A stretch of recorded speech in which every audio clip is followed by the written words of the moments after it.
Effect of force depends upon two factors. अगर हम किसी चीज़ के ऊपर फोर्स अप्लाई करेंगे तो दो फैक्टर में चेंजेस आएगा, एक तो उसके मैग्नीट्यूड में और area over which it acts. तो scientist need to define a physical quantity that takes both this factors into account. ये दोनों के दोनों चीज़ एक ही में डिफाइन हो सके, ऐसा एक वर्ड ढूंढ रहे थे साइंटिस्ट। फिर उन्होंने डिस्कवर किया pressure. They named it as pressure. तो प्रेशर के बारे में डिटेल्स में पढ़ेंगे। Pressure is thrust acting on a unit area of a surface is called pressure. तो देखो यहाँ पे थर्स्ट क्या है, पहले इसका मैथमेटिकल एक्सप्रेशन देख लेते हैं। Pressure is equal to thrust per area. Thrust क्या होता है? Force acting perpendicularly on a surface. अगर एक सरफेस है, उसके हर डायरेक्शन से फोर्स आ रहा है तो उसको हम फोर्स बोलेंगे। अगर हम सिर्फ ऊपर से ही उसके ऊपर फोर्स अप्लाई कर रहे हैं तो दैट इज कॉल्ड थ्रस्ट। और एरिया तो पता है जितने एरिया में एक्ट हो रहा है। अगर ये एक वुडन ब्लॉक है और ये टोटल उसका एरिया है और ऊपर से परपेंडिकुलरली उसके ऊपर फोर्स अप्लाई हो रहा है, तो ये जो फोर्स अप्लाई हो रहा है इसको हम थ्रस्ट बोलेंगे।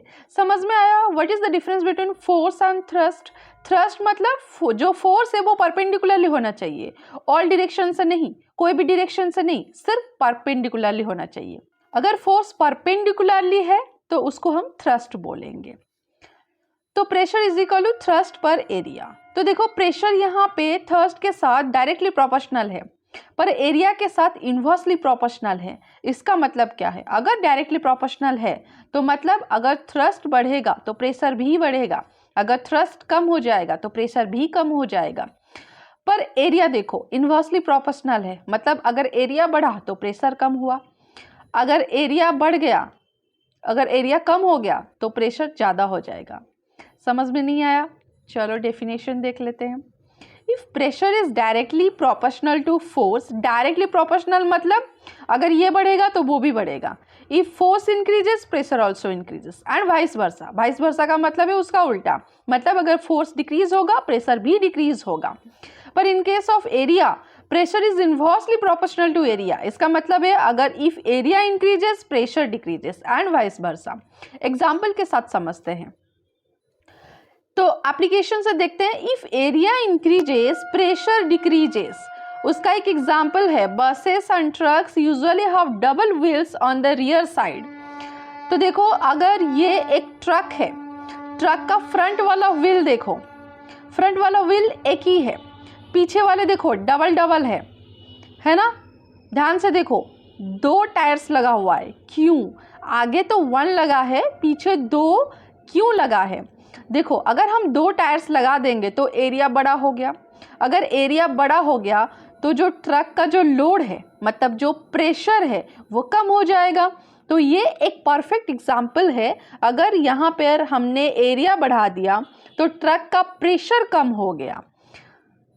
नेक्स्ट एग्जाम्पल देख लेते हैं। High rise buildings and dams have a wide base. ये देखो एक बिल्डिंग है, ऊपर से देखो नैरो है पर नीचे से थोड़ा ब्रॉड है, मतलब नीचे से हमने उसका एरिया इंक्रीज कर दिया तो पूरा का पूरा जो बिल्डिंग है उसका प्रेशर कम हो जाएगा। ये एक डैम है, तो डैम का ऊपर वाला हिस्सा देखो नैरो है, नीचे वाला हिस्सा उसका ब्रॉड है। इसका मतलब अगर हम उसका एरिया इंक्रीज कर देंगे तो ऊपर से प्रेशर कम आएगा। नेक्स्ट एग्जाम्पल देखो। Tanks and bulldozers are fitted with caterpillar tracks rather than wheels. ये देखो एक बुलडोजर है, इसका देखो व्हील्स नहीं लगा है, इसमें कैटरपिलर ट्रैक्स लगा है। क्यों? क्योंकि कैटरपिलर ट्रैक्स का जो एरिया है वो व्हील्स से बड़ा होता है। अगर एरिया इंक्रीज कर देंगे तो ये जो पूरा का पूरा बुलडोज़र का जो वेट है, जो प्रेशर है, वो कम हो जाएगा। नेक्स्ट एग्जाम्पल देखो। ये टैंक का भी देखो व्हील नहीं लगा है, कैटरपिलर ट्रैक लगा है, जिसके वजह से यहाँ पर भी पूरा का पूरा जो टैंक है ना वो बहुत हेवी होता है। अगर इतना बड़ा हेवी टैंक रोड पे चलेगा या फिर कोई भी लैंड पर चलेगा तो वो लैंड हार्म हो जाएगा, आइदर ये दब जाएगा जिसके वजह से ये रन नहीं कर पाएगा। तो इसीलिए इसका अगर एरिया हम इंक्रीज़ कर देंगे तो फिर जो पूरा का पूरा टैंक का वेट है, प्रेशर है, वो थोड़ा कम हो जाएगा। नेक्स्ट एग्जाम्पल देखो, railway tracks are laid on large sized wooden और आयरन स्लीपर्स। तो देखो ये स्लीपर्स होते हैं, ये आयरन का पहले वुडन का बना था, पर आजकल तो सब आयरन का ही बन रहा है। तो ये जो पूरा इतना बड़ा ट्रेन है, इतना हेवी वेट है उसका, ये उसको अच्छे से बियर कर पाएगा। तो यहाँ पे बैक टू बैक सारे के सारे एग्जाम्पल्स लिख दिया गया है। एग्जाम में गिव रीज़न आता है कि बसेस एंड ट्रक्स जो है उसमें डबल व्हील्स क्यों लगा रहता है उसके रियर साइड्स में, क्यों? क्योंकि अगर हम उसका एरिया इंक्रीज कर देंगे तो प्रेशर उसका डिक्रीज हो जाएगा। नेक्स्ट एप्लीकेशन हम देखेंगे, इफ़ एरिया डिक्रीजेस, अगर एरिया कम कर देंगे तो प्रेशर इंक्रीज हो जाएगा। जहाँ पे हमें ज़्यादा प्रेशर चाहिए वहाँ पे हम एरिया डिक्रीज कर देंगे। For example, it is easier to cut with a sharp knife than with a blunt knife. Blunt knife में क्या होता है, हर तरफ से सेम एरिया रहता है, पर शार्प नाइफ में क्या होता है, ध्यान से देखो, इस नाइफ को जिस साइड से हम कट करेंगे उस साइड का एरिया देखो नैरो हो गया है। जितना नैरो रहेगा वो अच्छे से हम कोई भी चीज़ को कट कर सकते हैं। अगर शार्प है मतलब नीचे से उसका एरिया कम हो गया है, तो अगर हम एक एप्पल को कट करेंगे तो वो इजीली कट हो जाएगा। इस केस में क्या हुआ ना, हमने एरिया को डिक्रीज कर दिया तो प्रेशर इंक्रीज हो गया। नेक्स्ट एग्जाम्पल देखो, नेल्स, पिन्स या फिर spikes have pointed ends so that they can be driven into the surface with minimum effort। जैसे कि यहाँ पे देखो, ये जो पिन है नीचे का हिस्सा देखो नैरो है, मतलब उसका एरिया जो है वो डिक्रीज हो गया, एरिया छोटा हो गया, पॉइंटेड हो गया। तो ये इजीली अगर हम इसको वॉल में फिक्स करेंगे तो ये इजीली वॉल में फिक्स हो जाएगा। सेम एग्जाम्पल हम पिन्स का भी ले सकते हैं। ऊपर से देखो कितना ब्रॉड है और नीचे से जो पिन्स है वो कितने नैरो है।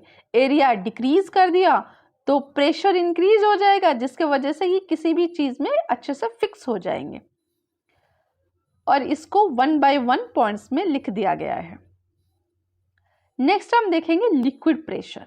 लिक्विड प्रेशर क्या होता है? प्रेशर जो होता है ना वो 3 चीज़ में अप्लाई होता है, सॉलिड में, लिक्विड में और गैस में।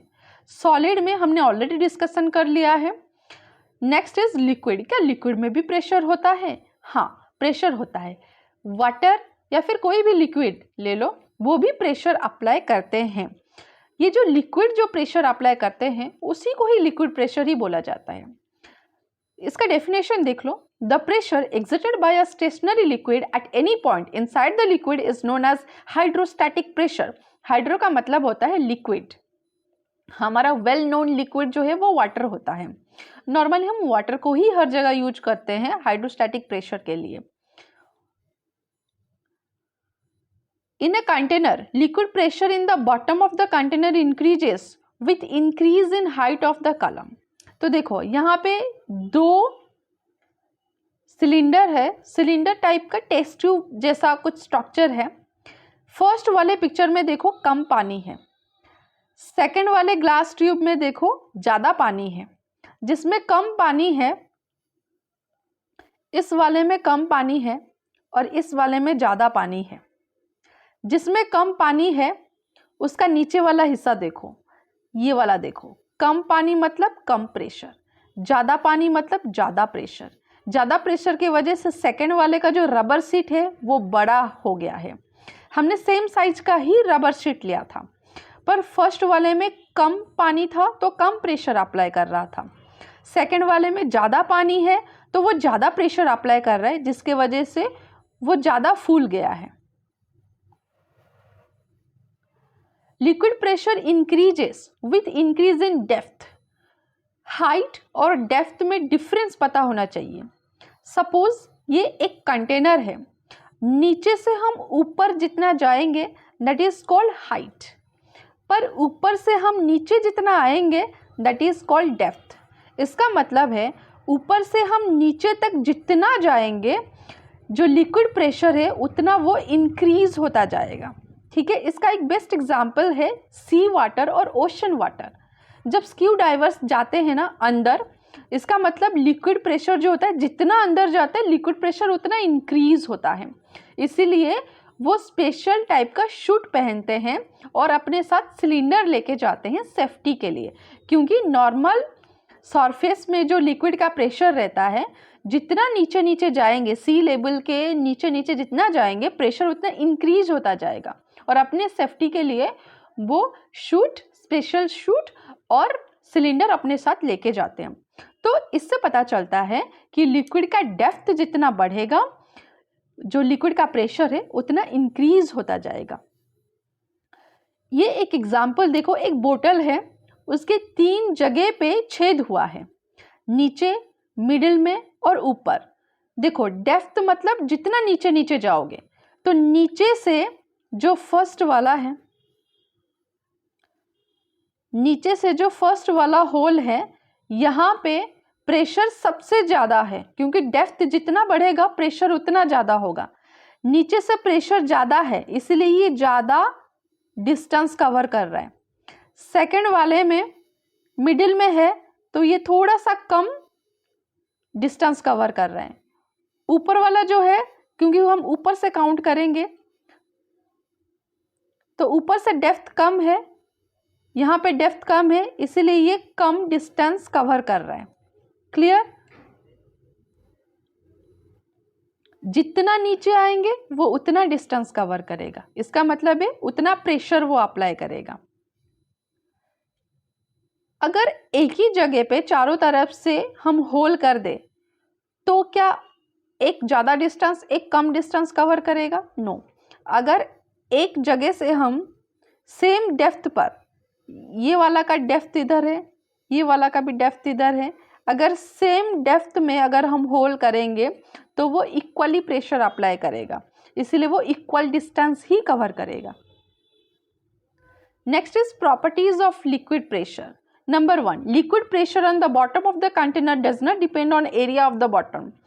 एग्जाम्पल देख लो, यहाँ पे 4 कंटेनर्स है, सबका जो नीचे वाला बॉटम है अलग अलग है। फर्स्ट वाले का देखो, सेकंड वाले का, थर्ड वाले का तो राउंड है, फिर फोर्थ वाले का और थोड़ा सा वाइड है।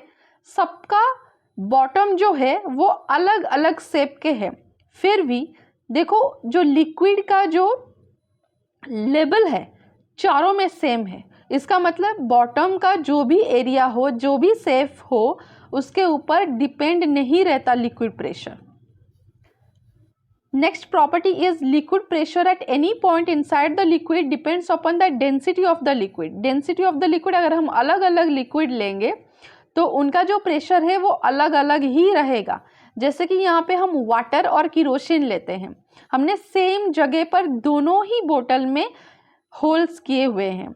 फर्स्ट वाला वाटर में देखो ज़्यादा डिस्टेंस कवर कर रहे हैं, पर किरोसिन में कम डिस्टेंस कवर कर रहे हैं। ऐसा क्यों? Because of its density. So अगर लिक्विड का डेंसिटी अलग अलग रहेगा तो लिक्विड प्रेशर भी अलग अलग रहेगा। Next is liquid exert pressure on all the walls of the container. अगर एक कंटेनर में लिक्विड है तो वो हर तरफ से प्रेशर अप्लाई करेगा, हर डायरेक्शन में प्रेशर अप्लाई करेगा। Next is an external pressure applied on a liquid in a closed container is transmitted uniformly throughout the liquid। ये एक कंटेनर है और उसमें हमने कुछ पानी भर दिया है। अगर हम इस डायरेक्शन से उसके ऊपर फोर्स अप्लाई करेंगे तो ये जो फोर्स का जो प्रेशर है ये हर डायरेक्शन में मूव करेगा।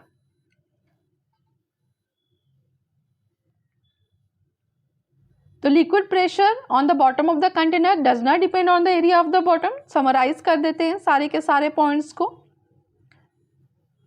Next is atmospheric pressure. हमने देखा सॉलिड में कैसा प्रेशर होता है, लिक्विड में कैसा होता है, नेक्स्ट इज एयर में कैसा होता है, atmospheric pressure. weight of huge mass of air exert a pressure on object of the earth known as atmospheric pressure। तो हम शॉर्टकट में बोल सकते हैं pressure exerted by the atmosphere is called atmospheric pressure. हमें पता है अर्थ के चारों तरफ एक मोटा सा ब्लैंकेट जैसा एयर का एक लेयर है, उसी को ही हम एटमॉस्फेयर बोलते हैं।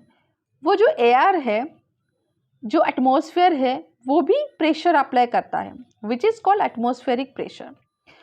अब माइंड में क्वेश्चन आता होगा, why is it that we do not feel this large atmospheric pressure acting on us all the time? इतना सारा एयर है, इतना बड़ा एटमॉस्फेयर है, अगर ये हमारे ऊपर प्रेशर अप्लाई करता है तो हमें फील क्यों नहीं होता? देखो, ये हमारा बॉडी है, हमारे बॉडी के अंदर भी एयर प्रेशर है इनसाइड द बॉडी, बाहर भी है, this is called atmospheric pressure. जो बाहर है उसको एटमॉस्फेरिक प्रेशर बोलेंगे, और बॉडी के अंदर जो एयर है उसके प्रेशर को हम air pressure inside the body बोलेंगे। ये दोनों के दोनों सेम होते हैं। Air pressure inside body is equal to atmospheric pressure, इसीलिए ये दोनों का जो इफेक्ट है उसको कैंसिल आउट कर देता है। सोल्यूशन देख लेते हैं। We do not normally feel it because there is also a pressure inside our body that is almost same as this external pressure. This external air pressure cancels the effect of this outside pressure. ये दोनों ही same होते हैं तो cancel out कर देते हैं, तो कोई किसी के ऊपर ज़्यादा प्रेशर अप्लाई नहीं कर पाता। Next is at higher altitude the atmospheric pressure decreases. देखो, ये एक हिल है, माउंटेन है, जितना हम ऊपर ऊपर जाएंगे ना एटमॉस्फेरिक प्रेशर कम होता होता जाएगा। देखो, लैंड रीजन में एटमॉस्फेरिक प्रेशर सेम होता है, हमारे बॉडी के साथ सेम होता है, पर ऊपर ऊपर जितना जाएंगे एटमॉस्फेरिक प्रेशर डिक्रीज हो जाएगा as compare to the air pressure inside our body. Breathing difficult हो जाता है जब हम ऊपर जाते हैं, क्योंकि वहाँ पे एयर प्रेशर बहुत कम हो जाता है। समटाइम्स ब्लीडिंग फ्रॉम नोज में also occur. Need to carry oxygen cylinder, इसलिए जो माउंटेनियर्स होते हैं वो अपने साथ सिलेंडर लेके जाते हैं, ऑक्सीजन सिलेंडर, ताकि वो इस चीज़ को ओवरकम कर सके, उनको सफिशिएंट एयर मिल सके। For this reason aircrafts have pressurised cabins.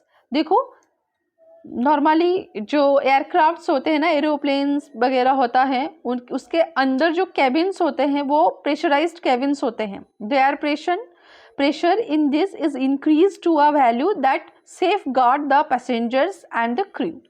जब ऊपर जाता है तो प्रेशर इंक्रीज करता करता जाता है, जब नीचे आता है तो प्रेशर डिक्रीज होता होता जाता है, ये ऑटोमेटिक होता है। नेक्स्ट, एटमॉस्फेरिक प्रेशर के और कुछ इफेक्ट्स देखो। Air pressure also varies with temperature, temperature के साथ भी एयर प्रेशर इंक्रीज और डिक्रीज होता है।